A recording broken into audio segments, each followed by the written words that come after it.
How are you holding up under the onslaught?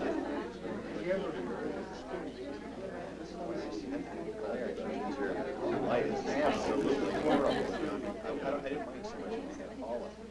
With just one. So it's kind of looking. And I got used to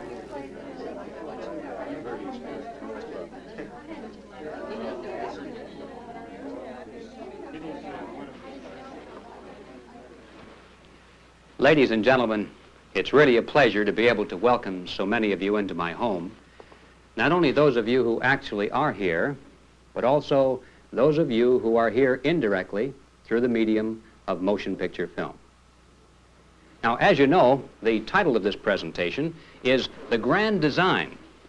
But I should explain at the outset that the real subject behind this title is U.S. foreign policy. Now, I realize that there are some who might think that I was trying to be funny or sarcastic with that statement, because for a long time there's been a generally accepted view that our foreign policy has been so bungled and confused that it couldn't possibly have followed any design, much less a grand one. But, ladies and gentlemen, the purpose of this presentation is to show not only that there is a grand design, but that it has been the consistent, dominant force behind absolutely every major move by the United States in the foreign policy field since at least the end of World War II.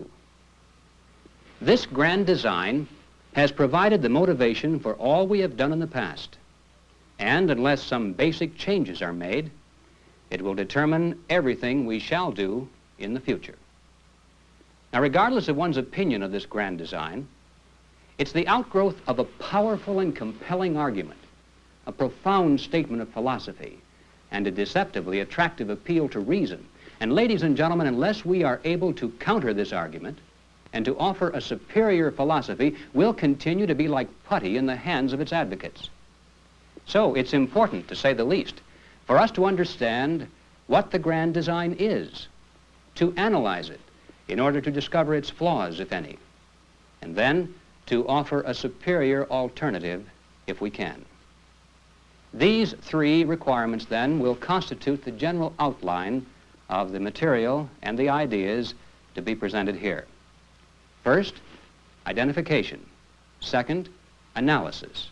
And third, solution. Now, to plunge right into the core of this challenge, what I'm going to do now is advocate the grand design just as though I really believed in it, which in all honesty, at one time I did. In fact, I'm going to teach it to you, just the way it was taught to me at the University of Michigan. Now, following the form of what we might call an extended syllogism, here is how the argument begins. 1, we are living in a new age. And of course, you can't hardly argue with that. We're always living in a new age. But nevertheless, we're reminded of that profound fact rather elaborately. We're living in an age of marvelous and incredible technological advances, an age in which men travel faster than the speed of sound, in which satellites forge communication links between continents, in which space itself has become a limitless frontier of exploration. And then at the end of the list of all these wondrous and productive scientific achievements, always we are reminded with ominous overtones that we also have something what is now called the bomb. End of step 1, ready now for step 2. By the way, everything up to this point not only is true, it's so obviously true that it's really not part of the argument at all. It's merely thrown in at the beginning as a kind of conditioner to get us nodding our heads in agreement in hopes that the habit will carry over into the next step, which is where the going gets tricky and where we need to be far more on our guard. The next step, then, the real premise of the grand design is this. If all-out war should develop today between major powers, both sides would lose. No one could come out ahead in that kind of a war. Everyone would lose. It wouldn't make any difference who the good guys were or who the bad guys were. It wouldn't make any difference who started it, or even if it were started by accident. Both sides would lose. All right, now having acknowledged the existence of the bomb, And having concluded that risking war is unthinkable in this modern age, we move now to step number 3, which is this. Since the communists have nuclear weapons, and since they certainly would use them in their own self-defense, that means, doesn't it, that victory over communism is impossible. Now, we may wish that it were possible. We may wish that we were living in a bygone era in which if one had an enemy, he could meet him on the open battlefield and get it over with. We may wish that a lot of things were different in this old world. But instead of moaning and weeping and longing after those things which are no longer possible, let's grow up, be mature, intelligent human beings, and face life the way it really is. Rather than living in a fantasy world, dreaming and longing after those things we want but can never have, instead, let's find out what is the best we can get, and then work for that. All right, now the next step. It's not enough for us just to know that victory is impossible. For our own safety, we must conduct our foreign affairs in such a way as to reflect this knowledge to the other side. We must be extremely careful, never to give the enemy any cause to question our benign intent. We must avoid using any words or committing any acts which might even suggest that we were pursuing a goal of victory. We can't afford to gamble on what the enemy might do in response. In other words, we mustn't frighten the communists or give them any cause for self-defensive panic. In fact, to take it one step further, we must avoid the temptation even to embarrass the Soviets in the eyes of the world.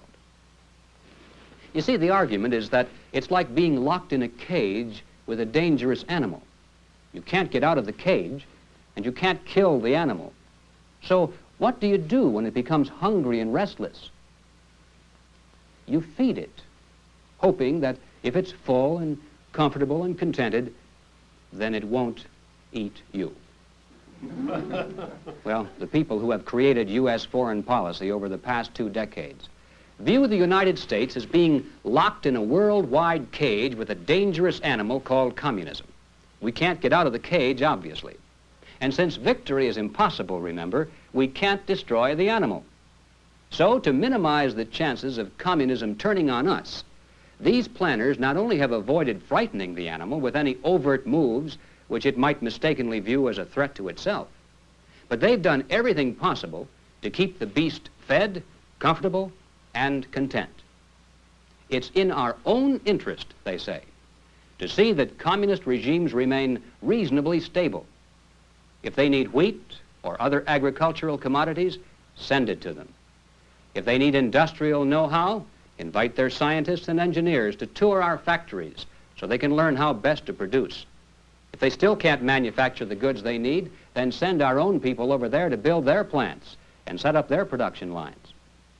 If that doesn't work, then sell the products to them on easy credit terms and don't really expect to get paid. In fact, if they need money, give that to them too. Give them anything they need so they won't become restless and aggressive. And yes, as harsh as it may seem on the surface, it's even in our best interest to see that communist regimes can successfully put down internal anti-communist revolts. Now, none of this because we're pro-communist, only because we're mature, objective, intelligent people who recognize that in this modern nuclear age, we can't afford the risk to our own survival, which would be inherent in having so powerful an adversary struggling defensively to maintain his position. All right, we're ready now for the final step in the grand design, which concerns itself with the question of realistic, attainable goals. What is the best we can hope to achieve in this new age with all of its complexities? How do we resolve this dilemma before we all go up in a mushroom cloud of nuclear dust? The answer that is offered to us is this. We should encourage the communist world gradually to move toward us, ideologically, politically, and economically, while at the same time we must be willing to move toward them ideologically, politically, and economically, to the point where, hopefully, in the not-too-distant future, we'll be able to merge our system with theirs, and of course with those of the rest of the world, to form some kind of a world brotherhood, a world union, a world government, to be exact, which by definition would hold a monopoly over all these weapons of mass destruction, and then nuclear war between nations finally would be impossible, for the simple reason that there no longer would be any nations, including our own. There would remain only a group of disarmed political subdivisions of an all-powerful world government. Of course, the grand designers scoff at the suggestion that such a concentration of power in one place might ideally be suited for a total consolidation of control into the hands of a small group of power-hungry world politicians. They particularly scoff at the possibility of this power falling into communist hands through the tactics used so successfully by their agents working within every other coalition government in which they've ever participated. We're assured that since this would be a world coalition government, for that reason the communists wouldn't try to seize power. They'd be content merely to share in it. Well, without going into that particular little fantasy, just for the sake of discussion, let's grant the point and assume that a world coalition government with the communists really would result in a merger of our systems rather than the domination of theirs over ours. What then? Well, first of all, we would have to be willing to give up certain things that we would rather retain, such as our sovereignty and our independence. In other words, we must be willing to abide by the political dictates of the majority of other nations. One man, one vote in a world democracy. We must merge our monetary system with those of other nations, eventually to form a world currency. We must willingly submit all international disputes to a world Supreme Court and abide by those decisions regardless of the outcome. And above all, we must turn over our most powerful weapons and even our armies to international control, so that the new world government will possess sufficient military might to compel the various political subdivisions by force, if necessary, to comply with the dictates of its laws and the decrees of its court.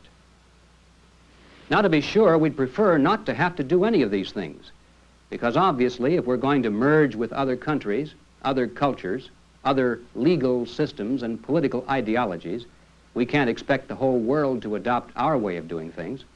It'll be a give and take situation in which we'll have to seek a common denominator, a middle ground between our way of life and the way things are done in other parts of the world. And of course, the result of such a compromise of systems predictably would have to be a mixture of the volatile dictatorships of Latin America, the tribal customs of newly emerging Africa, and the socialist regimes of Europe and Asia. Add to this concoction the necessity to absorb the doctrines and methods of communist regimes, and it's rather obvious that we're just going to have to give up certain cherished traditions and customs and learn to adjust to a way of life substantially different from that which we inherited. But it won't be so bad. We'll get used to it, and future generations won't know the difference.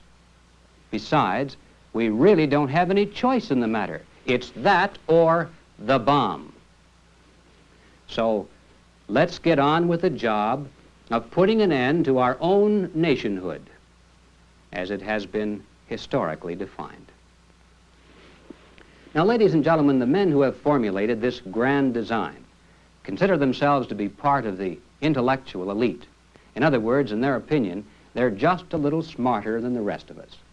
They feel that the average American doesn't quite have the intelligence or the aptitude to understand the wisdom of their grand design.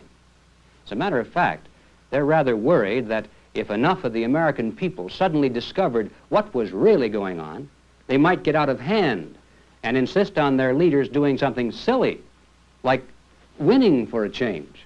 And so in order to keep us contented at the polls and to prevent us from asking too many questions, sometimes it's necessary for them to put up a pretty good show of standing firm against the communists, to make some strong nationalistic statements now and then, and perhaps even to get us involved in some limited wars, which, although they're clearly not waged in any way to endanger the enemy or weaken his position, still, with the daily loss of American lives in a shooting war against communists, who would dare suggest that our foreign policy is soft on communism? And in this way, the grand designers are confident that the American people will remain satisfied that their leaders are really standing firm and doing all that is humanly possible. But in reality, ladies and gentlemen, they're merely buying time. It's their plan that the old-timers among us, those of you who have been raised with those old-fashioned and outmoded concepts of patriotism and love of country, that in time your generation will pass away, or at least become the minority voice. And at the same time, they're catching the younger generations coming up through the high schools and the colleges, like they caught me. And the grand designers are confident that in just a few more years, especially if they can lower the voting age, the political majority of the American people can be conditioned to accept the total abandonment of our national sovereignty. Well, now I realize that for those of you who have never before heard the grand design spelled out in detail like this, it's almost impossible to believe that it's real.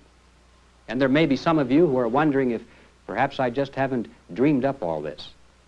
So let's turn now to the actual words and the documents of those men who not only fully endorse the grand design, but those who have been instrumental in creating it in the first place and who helped to put it into action.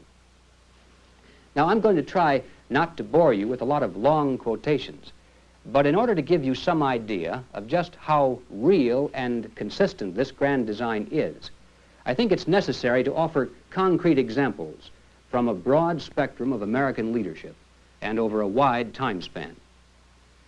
For the philosophy which I've just summarized has been held and preached for many years by opinion molders in the communications media, by congressmen and senators, by high-ranking personnel in all agencies of the federal government, by secretaries of state, secretaries of defense, Supreme Court justices, and even presidents of the United States. A good place to begin is with a speech delivered by Joseph E. Johnson on February 2nd, 1959. Mr. Johnson, as you may recall, formerly was the #1 man in charge of our State Department Policy Planning Division. But at the time of these remarks, he was president of the Carnegie Endowment Fund for International Peace, one of the many tax-exempt foundations that altogether spend each year millions of dollars just to promote the grand design. Now, speaking at a luncheon in New York, Joseph E. Johnson said, and this is a direct quote, "From now on, every decision facing the United States in this foreign policy field must be taken in light of the fact that a good part of the country could be destroyed. We must be prepared to fight limited wars, limited as to weapons and as to goals, to stabilize the situation temporarily, tide things over. But victory is no longer possible." Well, moving from the State Department now to the Defense Department and to the Pentagon, we come across this article syndicated by the Associated Press on February 4th, 1968, entitled "Robert S. McNamara, Reflections After 7 Years on the Hot Seat." And I think you'll find most revealing this direct quote from our former Secretary of Defense. "It became clear that we couldn't win a strategic nuclear war. The concept of massive retaliation was ruled out. Then it was necessary to educate the public and the Congress that we couldn't win a strategic nuclear war. We said it in different ways over a period of time. I consider getting that concept across our greatest single accomplishment." Well, in the transcript of the hearings before the Senate Armed Services Committee on February 25th, 1966, again we find McNamara testifying, this time officially as our Secretary of Defense. And he said, "To declare war in Vietnam would add a new psychological element to the international situation, since in this century, declarations of war have come to imply dedication to the total destruction of the enemy. It would increase the danger of misunderstanding our true objectives. The August 2nd, 1961 issue of the Congressional Record contains a statement by Senator J.W. Fulbright, chairman of the Senate Foreign Relations Committee, and, of course, a longtime exponent of the grand design. Here is what Fulbright said. In the long run, it is quite possible that the principal problem of leadership will be to restrain the desire of the people of America to hit the communists with everything we've got, particularly if there are more Cubas. Well, returning to the State Department, we find that by 1962, the man who was then running the Foreign Policy Planning Division was Walt Rostow, President Kennedy's special advisor on foreign affairs. In a report to the President entitled Basic National Security, Rostow stated, "Rising tensions or pleas of the American public must be ignored in any crisis with Russia. The temptation must be avoided to degrade or embarrass the Soviets in the eyes of the world." If you've been wondering why it is that we can't seem to win any wars against the communists, it's simply because it's our policy not even to embarrass them, much less to defeat them. In 1963, the United States Arms Control and Disarmament Agency financed a report by the Peace Research Institute, published in April of that year. And here is what our tax dollars produced. Whether we admit it to ourselves or not, we benefit enormously from the capability of the Soviet police system to keep law and order over the 200 million Russians and the many additional millions in the satellite states. The breakup of the Russian Communist Empire today would doubtless be conducive to freedom, but would be a good deal more catastrophic for world order. In other words, ladies and gentlemen, according to the grand design, supposedly it's in our own self-interest for the Soviet police state to remain intact, to remain stable, and to maintain its death grip over the captive nations. Well, that kind of reasoning leads us next to the pages of one of the most influential newspapers in the world, the New York Times. On August 16, 1961, the Times ran this editorial: "We must seek to discourage anti-communist revolts in order to avert bloodshed and war. We must, under our principles, live with evil, even if by so doing we help to stabilize tottering communist regimes and perhaps even expose citadels of freedom to slow death by strangulation." Is that shocking? Well, if you accept the premise of the grand design, it shouldn't be. It's then merely the cold and objective appraisal of our limited alternatives in this nuclear age. Well, let's bring this philosophy now to its ultimate conclusion and see what the world planners have to say about the future role of American sovereignty. Returning again to the words of Senator Fulbright, we find this most revealing book by him entitled Old Myths and New Realities. And bear in mind that this was written by the chairman of the Senate Foreign Relations Committee, one of the most influential legislative committees in Washington. Now, on page 25, Senator Fulbright has this to say: "The problem for American policy is not in defining what we would like. It is rather how to live with the best we can get." And then on page 87, he continues, "The concept of national sovereignty has become in our time a principle of international anarchy. Our survival in this century may well turn out to depend upon whether we succeed in transferring at least some small part of our feelings of loyalty and responsibility from the sovereign nation to some larger political community." And then again he repeats back here on page 108, just so that no one misunderstands what he's trying to say. "The sovereign nation can no longer serve as the ultimate unit of personal loyalty, and responsibility. Well, I think it's pretty obvious that many of our leaders in Washington long ago have transferred substantial portions of their personal loyalty and responsibility from the sovereign nation of the United States to the larger political community called the United Nations. In their own minds, it's likely that they consider themselves to be citizens of the world first and citizens of the United States second. In any decision where the interests of America are in direct conflict with those of the larger political community, you can be sure that America will wind up on the short end. Our former Secretary of State, John Foster Dulles, in a lecture at Ohio Wesleyan University entitled "Toward World Unity," phrased it this way: "What I initially propose involves an organization dedicated to the general welfare, the peace and order of mankind, and the assuming of an allegiance to this goal superior to that of any national allegiance." Well, returning again to the words of Walt Rostow, our former chief of the State Department Policy Planning Division, we find an unusually open and frank summary of the objectives of the grand design spelled out in his book, "The United States in the World Arena," which incidentally was subsidized by the CIA. Way back here on page 549, Rostow says, "It is a legitimate American national objective to see removed from all nations, including the United States, the right to use substantial military force to pursue their own interests.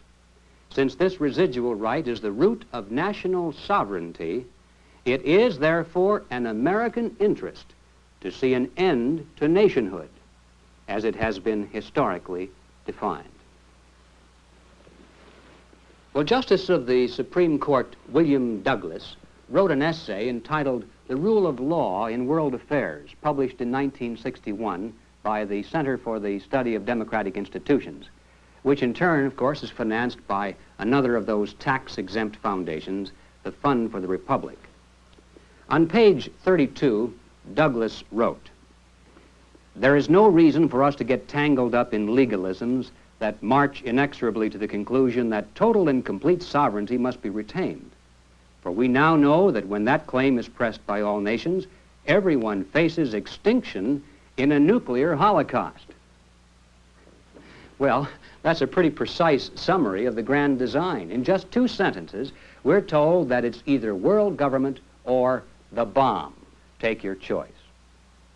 By the way, the general theme and purpose of that pamphlet was to generate public support for increasing the power and prestige of the UN World Court, and also to lend support to a drive at that time for the repeal of the Connolly Amendment. Now, without getting too involved in this, I should explain that when the Senate ratified the UN statute of the International Court of Justice and agreed to commit the United States to accept the final decisions of the UN World Court, it was generally understood that the court would never meddle into our purely domestic affairs. But there were some who feared that in time, the World Supreme Court would begin to find legalistic ways to declare that what we think is strictly our own business and no one else's is, in a larger sense, also the concern of mankind. So, to prevent the World Supreme Court from extending its jurisdiction into our local affairs, the same way in which the federal Supreme Court has gradually assumed jurisdiction over what was once considered to be the local affairs of our own states, the Senate voted for an amendment to the statute proposed by Senator Tom Connolly. This amendment still stands and simply says that what is or is not a domestic affair of the United States will be determined by the United States, not by other nations or by the World Court itself. And so it's understandable why the grand designers have felt the need to generate greater public support for the International World Court and to repeal the Connolly Amendment. Now, on April 4th, 1960, Vice President Richard Nixon issued a statement under the official seal and letterhead of his office. And this statement read in part as follows: many well-intentioned people have raised the basic question, why have an international court in the first place? The answer, putting it in its simplest and bluntest terms, is that even nations that are friends are bound to have disputes. If those disputes are not settled by negotiation, the only alternative left is to settle them either by force or by law. At a time when the use of force means unleashing nuclear weapons which would destroy civilization, all sensible people agree that we must find some alternative to force for settling international disputes. Now that's really an incredible statement, because in passing we should keep in mind that law also is force. If the courts don't have the police and the armies to back up their decisions with force if necessary, then there's no law. Law is force, legalized. And so, with this reality in mind, Mr. Nixon's statement continues. There are some today who believe that the prospect of the use of atomic weapons to settle international disputes is so terrible that we should set up a new all-powerful world organization which would have jurisdiction over disputes between nations. I disagree with this approach. I believe that rather than setting up a new international institution, we have to begin to use the one we already have. And then Vice President Nixon continues in his statement and concludes with strong assurances that we have nothing to fear and much to gain by repealing the Connolly Amendment. The international institution we already have, of course, is the United Nations. Most Americans good-heartedly accept the UN as a kind of farcical debating society.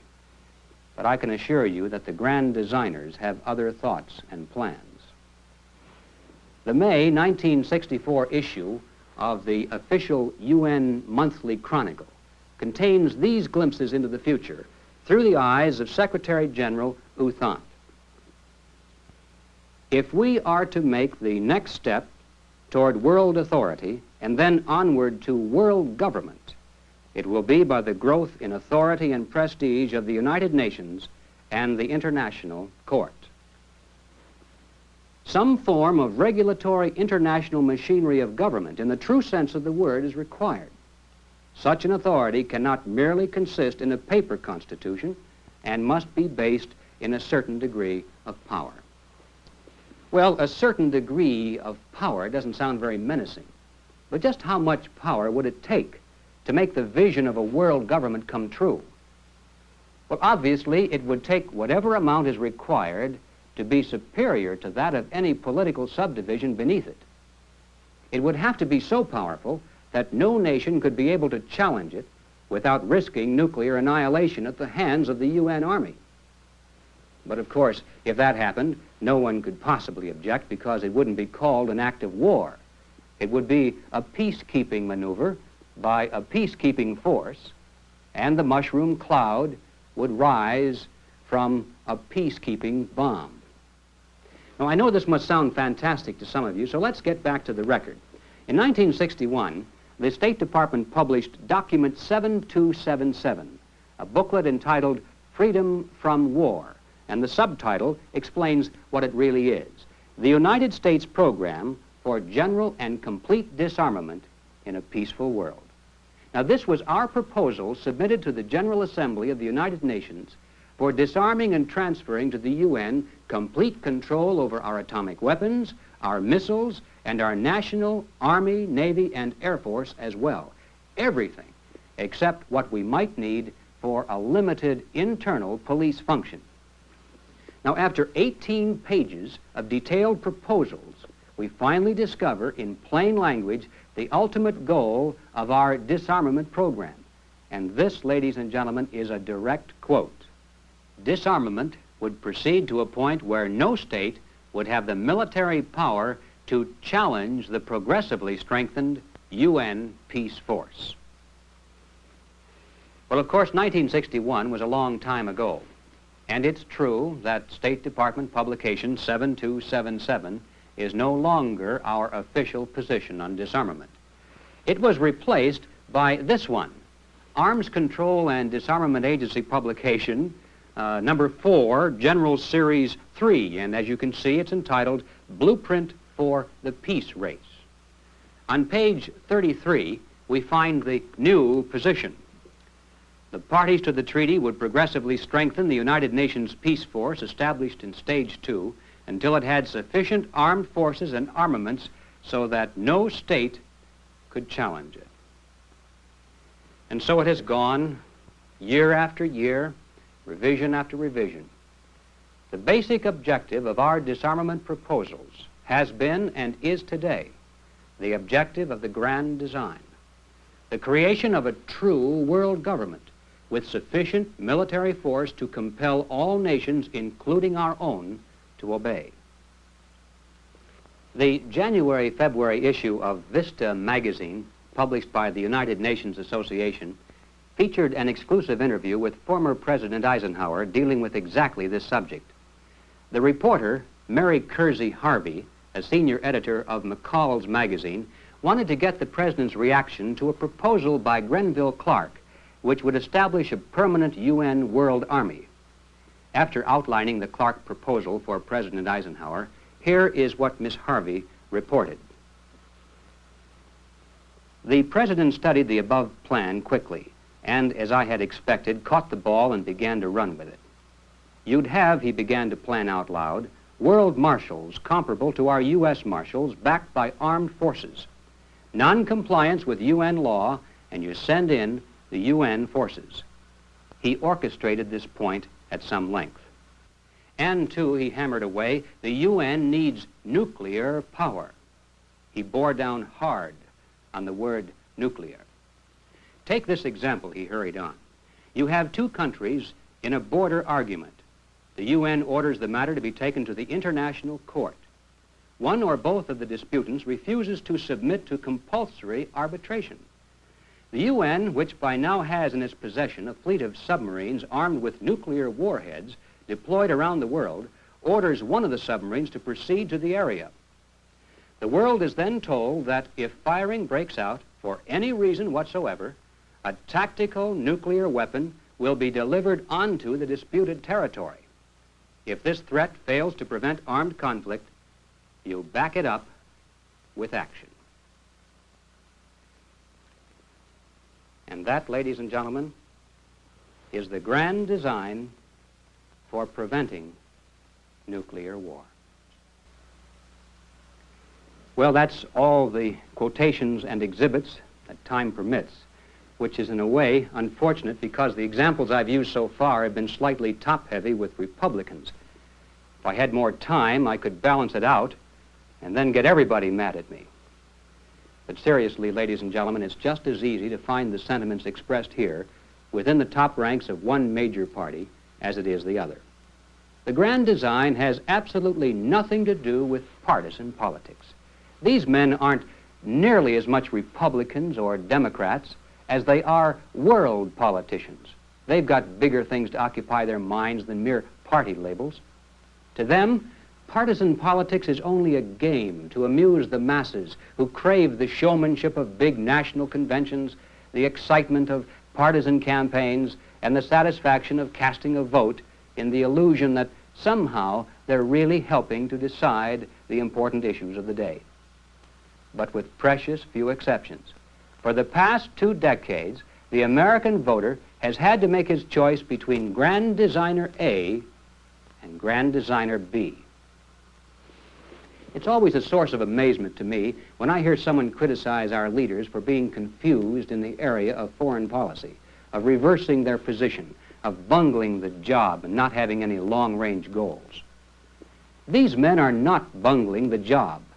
They're acting in accordance with a definite, well-thought-out plan, and they've been executing that plan with brilliant precision. We may or may not like the plan, but let's not kid ourselves into thinking that there isn't any.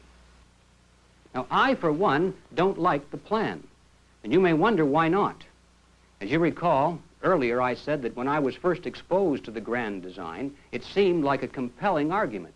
After all, each of these steps do seem to progress logically, one to the other. So, having taken this much time merely to expound and explain a point of view which I no longer accept, I think the least I can do now is to offer the reasons for having changed my mind and to expose what I consider to be the fatal flaws of the grand design.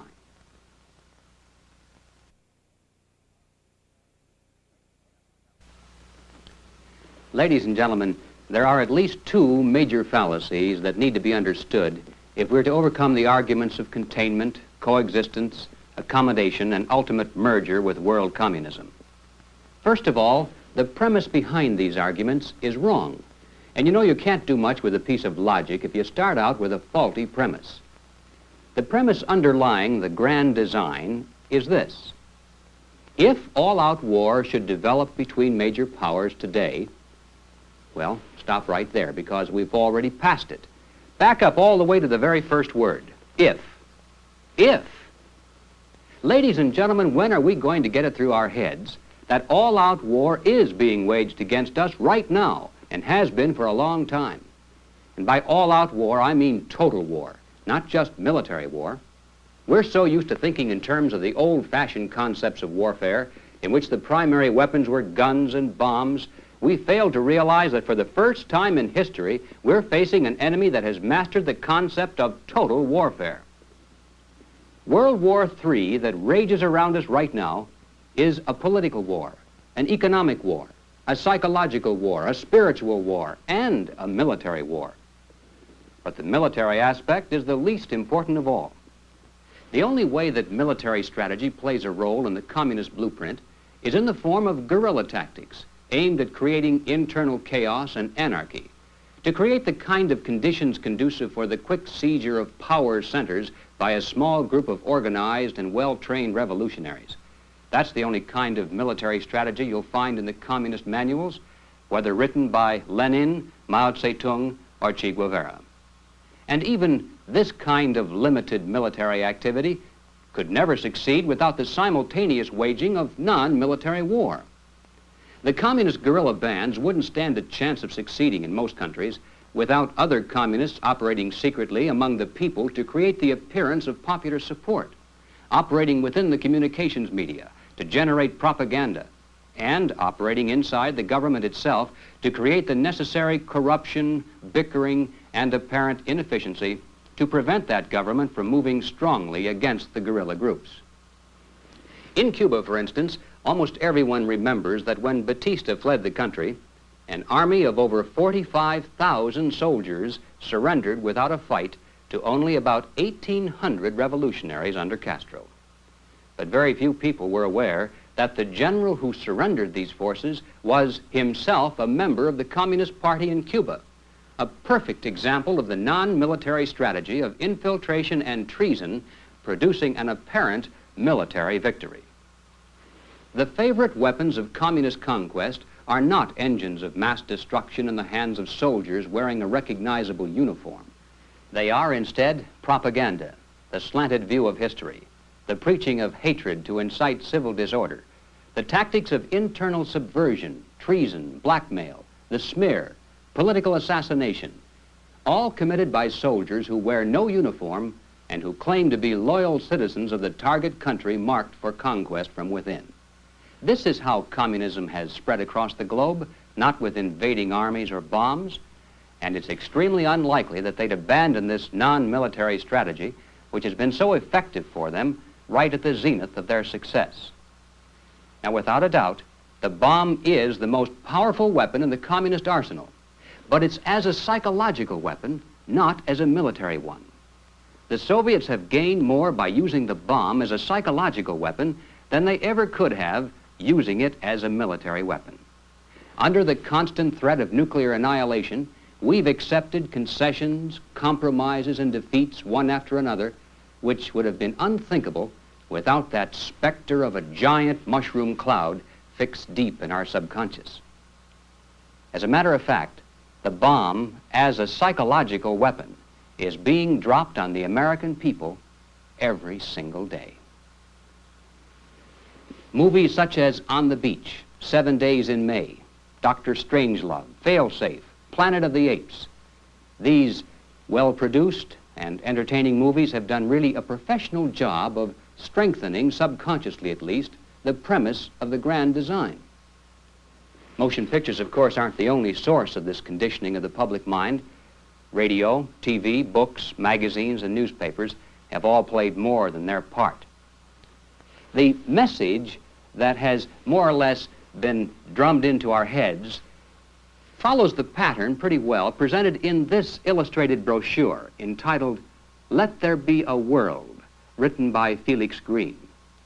Green is well known in ultra-leftist circles as an importer of propaganda film from Red China, and for his lectures and motion pictures extolling the virtues of life under communism in Asia. And by the way, I picked this up not too long ago at the Communist Bookstore in Los Angeles, the Progressive Bookshop it's called. Every once in a while I browse around in there just to find out what the progressives and the intellectuals are reading nowadays. And this is a classic example. Page after page of beautifully reproduced photographs, all depicting in minute detail the horrors of nuclear war and the beauties of disarmament and peace. Just take a look at a few of these. And naturally, just for openers, we see here in the beginning the fireball and the mushroom cloud. Then the charred bodies at Hiroshima and Nagasaki.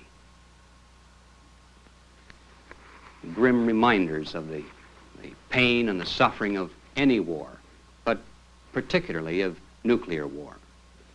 And then, for those of us with weak imaginations, we're shown what could happen to our cities.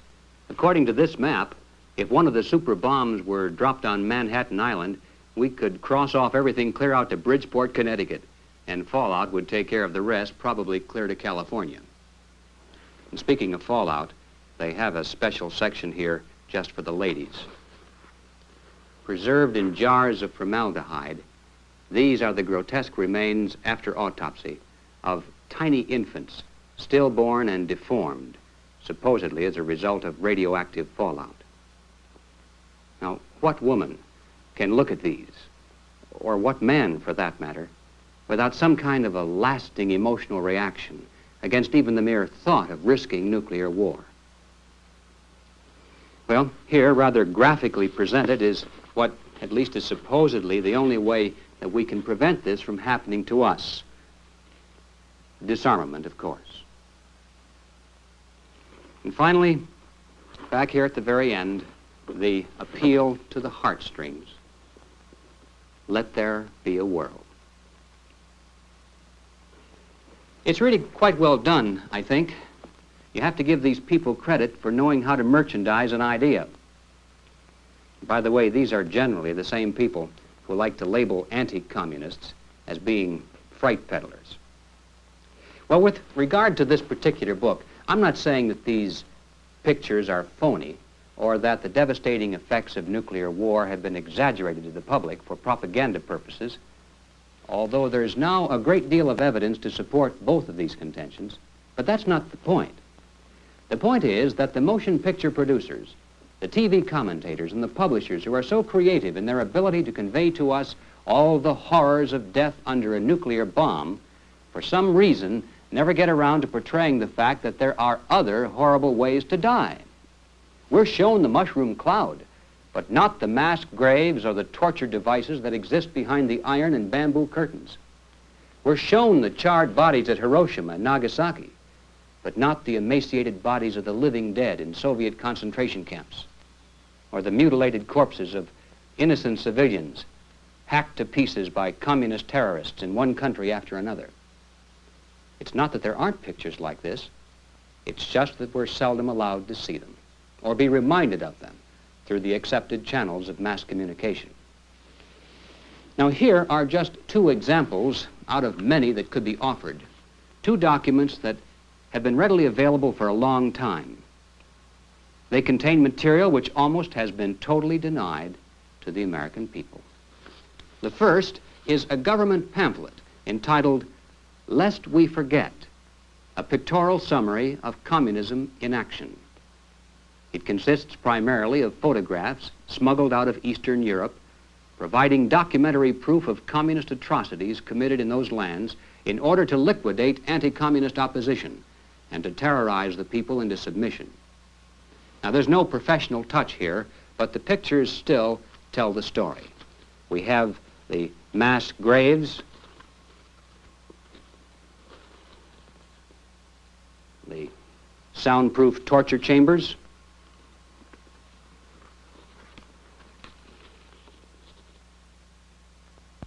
and the, well, I guess you'd say they would be the pitiful victims of a deliberate program of mass starvation. You know, it's actually hard to believe that these children, even down to age 2, were starved in this fashion in communist forced labor camps.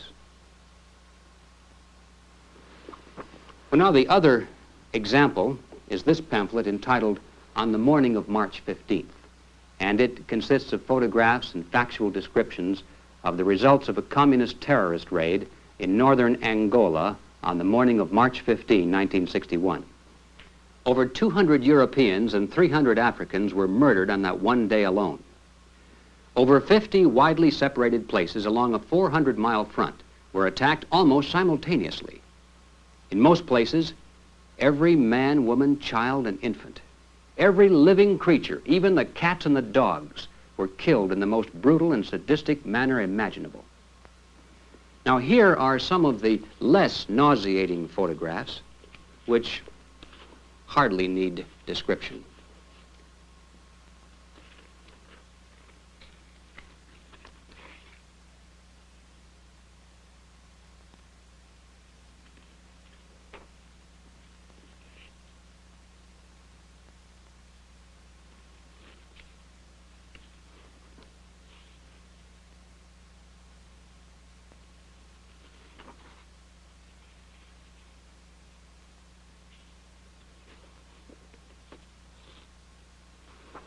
You know, seeing that picture of the infant in the bassinet reminds me of one account which, forgive me, ladies, I must read, even though it sickens me to do so.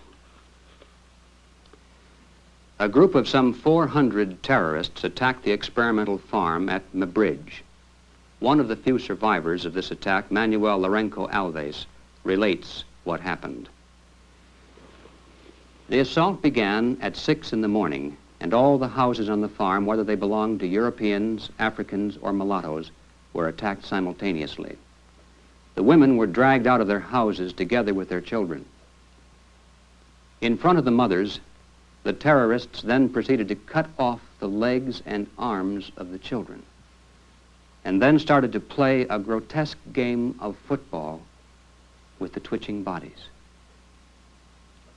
The women and girls were then led away, stripped, raped, and cut up.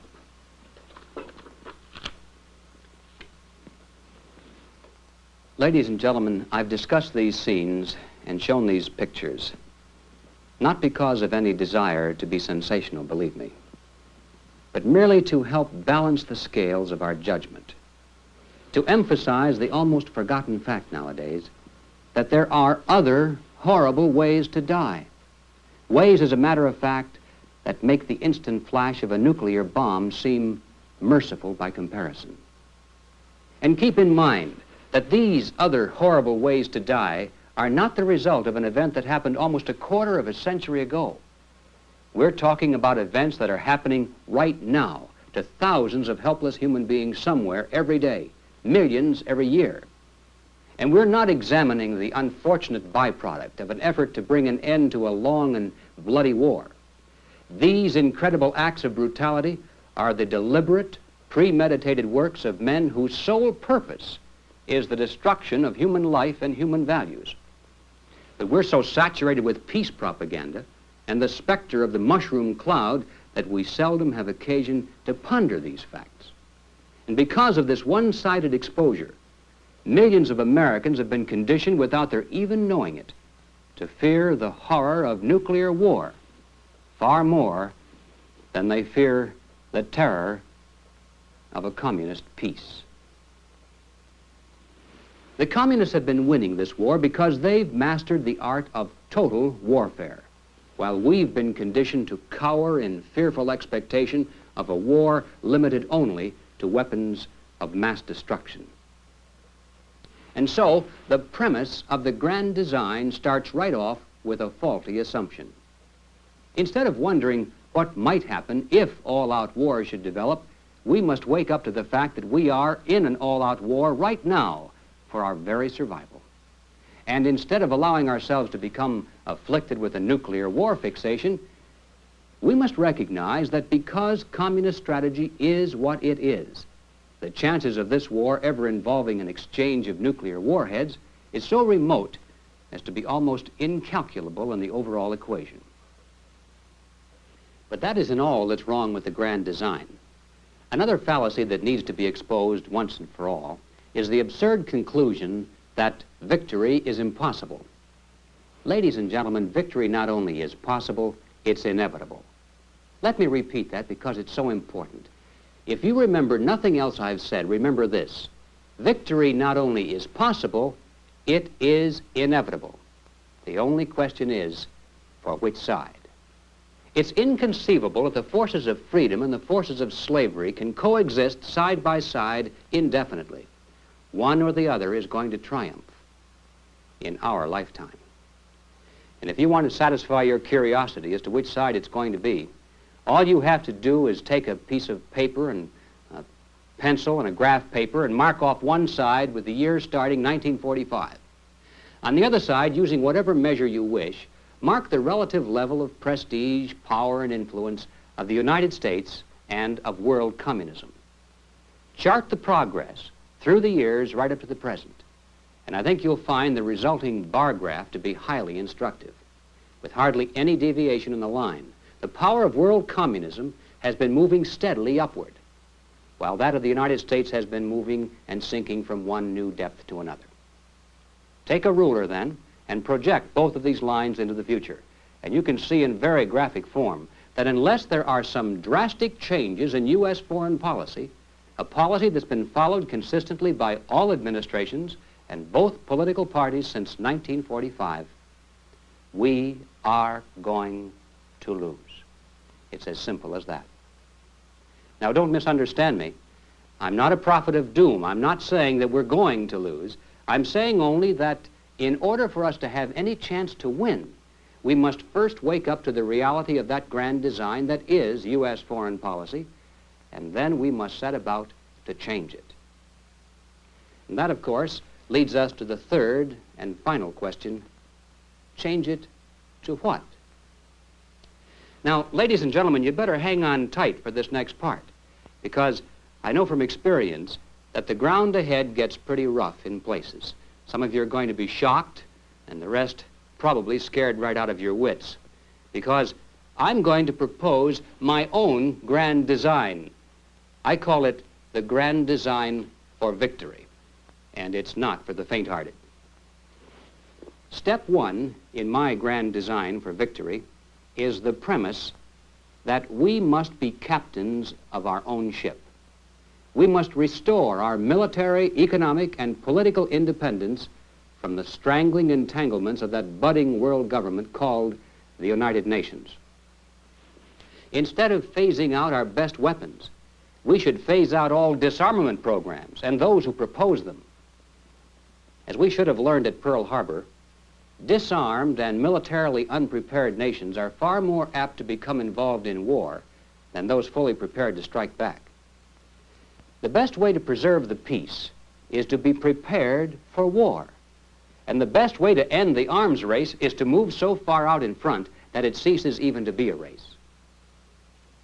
Now, instead of seeking ways to water down our principles and our traditions to the point where they can be accepted and merged with those of the majority of the world, we should be striving actually to improve and upgrade our American way of life even beyond present standards, and then let the rest of the world follow our example if they so wish. With regard to world communism, we must face up to the reality that whether we admit it or not, and whether we like it or not, we are now engaged in World War III, a total war in which the stakes are nothing less than our lives and our freedoms. And in this war, our goal must not be containment of or coexistence with communism. It must be victory over communism in order for us even to survive. It's not that we want it that way. It's just that we have no other choice. Now, before you nod in agreement with this goal of victory over communism, let me clarify just what that means. I'm not thinking in terms of those empty phrases and platitudes that so often fall from the lips of politicians. When I say victory over communism, I mean exactly that.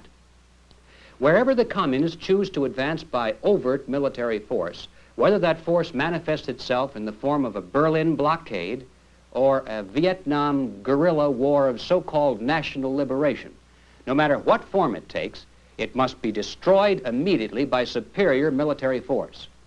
And notice I didn't say checkmated, I said destroyed. International crime not only must be stopped, it must be punished. Now, of course, the question that rushes to mind at this point is, what about the danger of escalation? Ladies and gentlemen, the total objective of military warfare, once it breaks out, is to escalate it as rapidly as possible to beyond the endurance of the enemy so he'll quit fighting. Without escalation, the slaughter continues on and on with no end in sight, and in fact no goal worthy of the sacrifice. Come to the table, we say to the communist thugs. We mean you no harm. All we ask is that you stop killing people for a while, long enough for us to hold a conference to see if we can't negotiate something to you that you want. I wonder how many of you would be willing to give your lives for that. And yet, that is the goal for which we've asked over 1 million Americans in uniform to be willing to die if necessary. And I don't think it's worth a single drop of American blood. When you put a young man in uniform and ask him to face an enemy in mortal combat, you'd better give that boy every chance in the world to win so he can come home. And that, ladies and gentlemen, means escalation. In Southeast Asia, instead of fighting the communist forces on the ground in an exchange of manpower, we should have followed General MacArthur's proposal to take the war directly to the nerve centers of the enemy's home base using our superior air power. Fighting on the ground, man for man, against the limitless population reserves of communist Asia is just about the only way the United States possibly could lose a war. Destroy from the air the sources of supplies and leadership. Then the guerrilla fighting on the ground would soon wither to no more than a local police problem. When the enemy suddenly realizes that the cards are no longer stacked in his favor, that he no longer has privileged sanctuaries, and that he might even stand to lose something for starting a war, he'll come to that peace table so fast it'll make your head swim. And when he gets there, there's only one thing we discuss with him: his surrender terms, nothing else.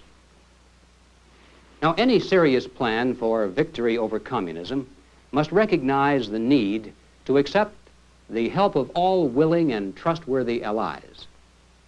Yet in Korea and again in Vietnam, the nationalist Chinese have begged us to accept over 500,000 of their well-trained, fully equipped, strongly motivated troops, either to fight alongside our boys or to replace them altogether. And we decline to accept. Why? Well, of course, it's not really so hard to understand when you recall the grand design. If the nationalist Chinese were ever allowed to get into what is basically their own battle against Red China, they just might get an uncontrollable urge to go home to the mainland. They might not stop when they got to the Yalu or the DMZ. In fact, they might even try to win, and that would ruin everything. But that is precisely my point. Instead of cowering and trembling in fear at the dreaded possibility of Red China coming into a war, we should hope and pray that the anti-communist Chinese and Koreans and Vietnamese would drag Red China into a war, screaming and kicking, and then by triggering internal revolts, liberate her people from the yoke of communist slavery once and for all. And we mustn't back away from this one bit if we're really serious about victory. For our goal must not be merely to keep the communists out of South Korea or South Vietnam. That isn't victory. That's containment. It must include removing the communists from North Korea, North Vietnam, Red China, Cuba, Eastern Europe, and from the very first captive nation, Russia itself. Just as we could not rest in World War II until every last vestige of Nazism was stamped out everywhere, for 10 times that reason, we can never hope today to have peace or security until every last communist regime is removed from the face of the earth. It's not that we want it that way.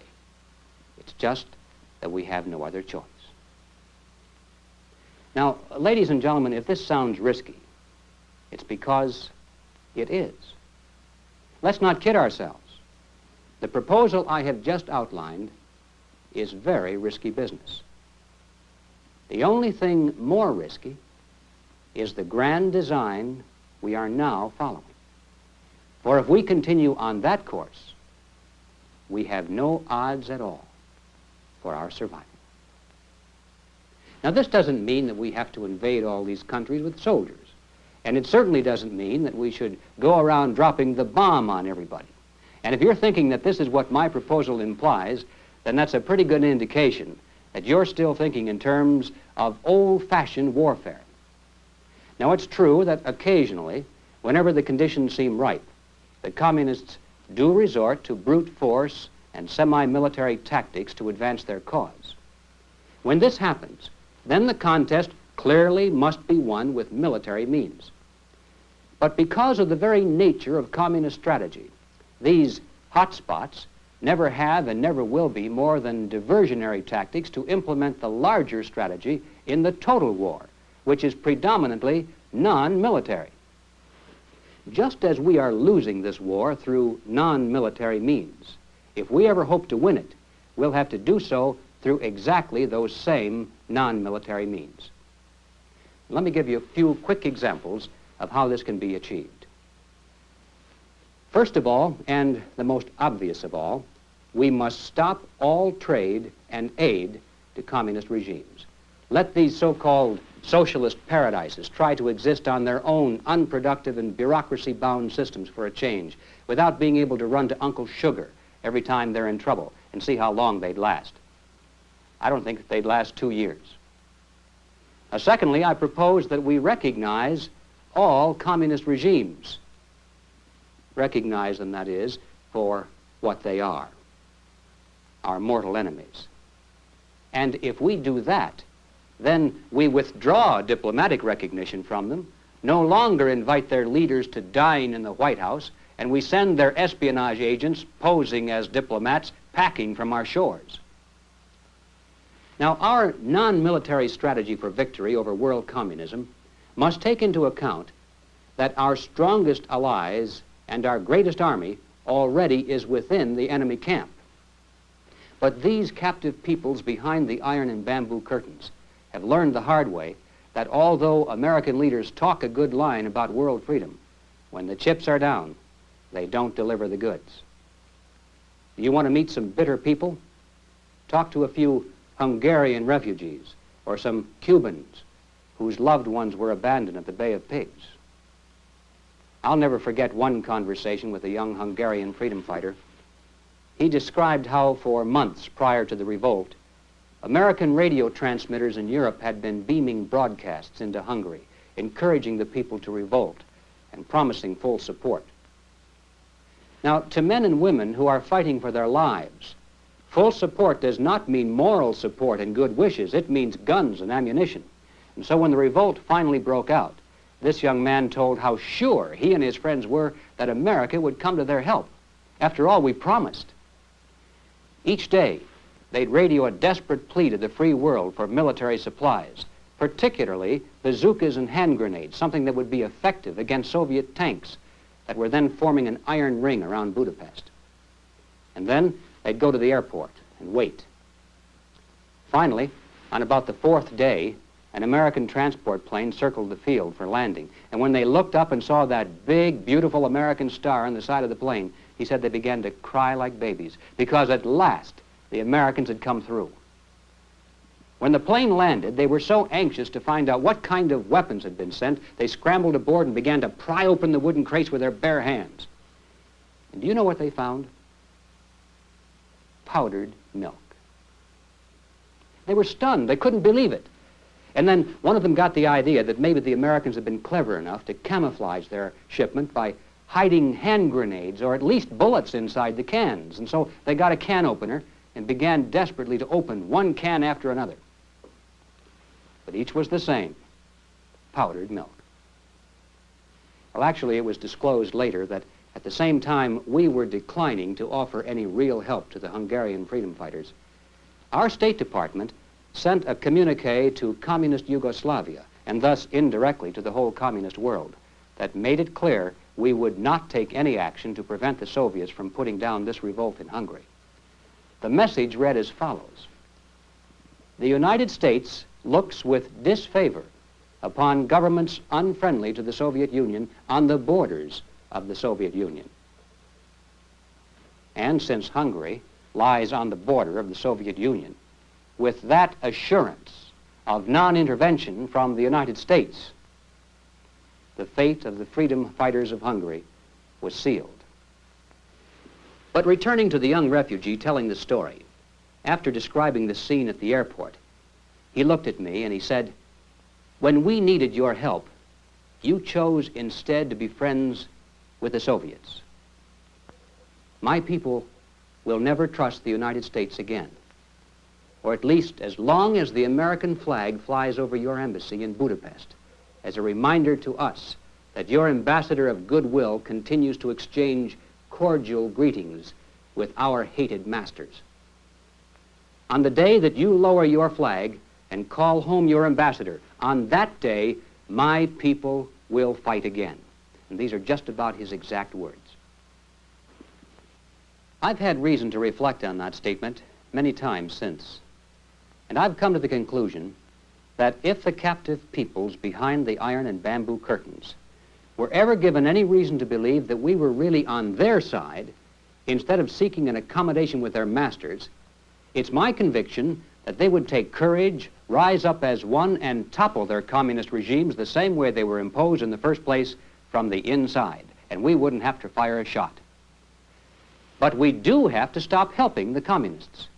We do have to stop dignifying their leaders as legitimate representatives of the people. And we do have to stand firm for a change and declare openly in word and deed our uncompromising dedication to victory over communism everywhere in the world. Now, ladies and gentlemen, that probably would be an easy place for me to end. 3 cheers for victory. But it's not quite that simple. I'd be less than honest with you if I closed it at this point, because we still are missing one final but very important consideration.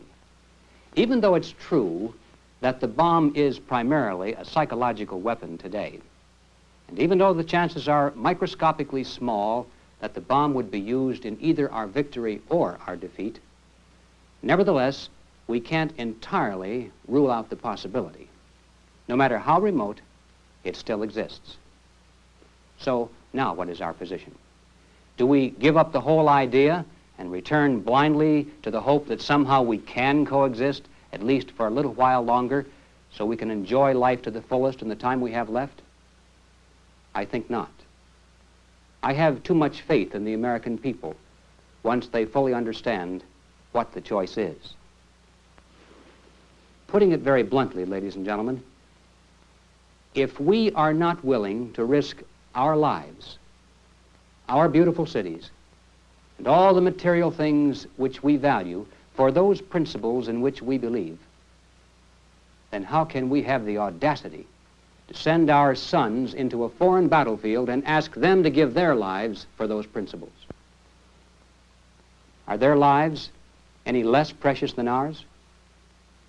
As far as I'm concerned, when we send that first American soldier into battle, when we first ask him to be willing to lay down his life for us, we put the whole nation right on the line behind him. And if we are not willing to do this, then this is no longer the home of the brave, nor much longer the land of the free. Well, these are the heavy thoughts I leave with you. And I don't know quite how to close this presentation without running the risk of sounding corny, because the sentiment I want to express here has often been ridiculed as being corny.